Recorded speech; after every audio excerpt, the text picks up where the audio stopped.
सभी मित्रों और प्रशिक्षणार्थियों का मेरे YouTube चैनल पर स्वागत है।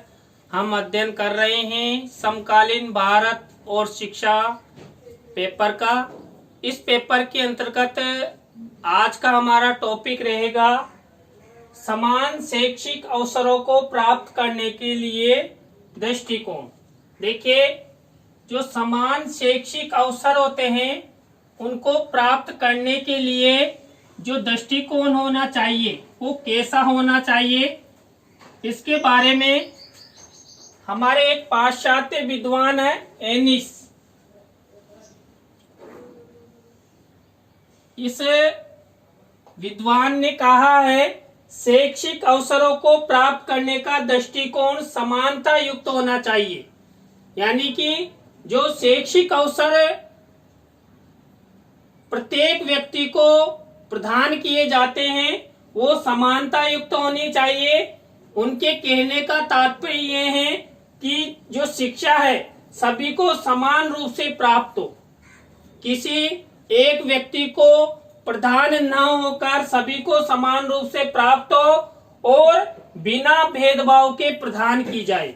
यानी कि शिक्षा किसी एक व्यक्ति को न प्रदान करके सबको बिना किसी भेदभाव के समान रूप से शिक्षा के प्राप्ति के अवसर प्रदान किए जाए, ऐसा दृष्टिकोण हमारे जो विद्वान है एनिस महोदय उनका था।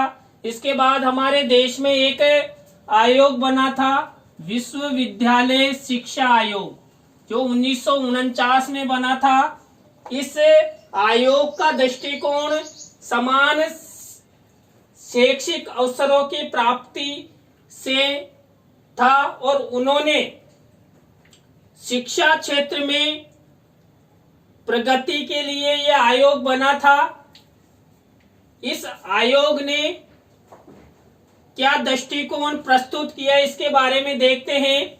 शिक्षा किसी न किसी एक का विशेष अधिकार नहीं है, यानी कि शिक्षा किसी भी एक व्यक्ति का अधिकार नहीं है, यह एक सार्वभौमिक अधिकार है। सार्वभौमिक अधिकार से मतलब जितने भी व्यक्ति हमारे देश में रहते हैं उन सबका शिक्षा के समान अवसरों की प्राप्ति पर अधिकार है। सभी को समान अवसर प्रदान करते हुए इस आयोग ने कहा कि सभी को समान अवसर प्रदान करते हुए प्रत्येक योग्य व्यक्ति को शिक्षा प्रदान की जाए।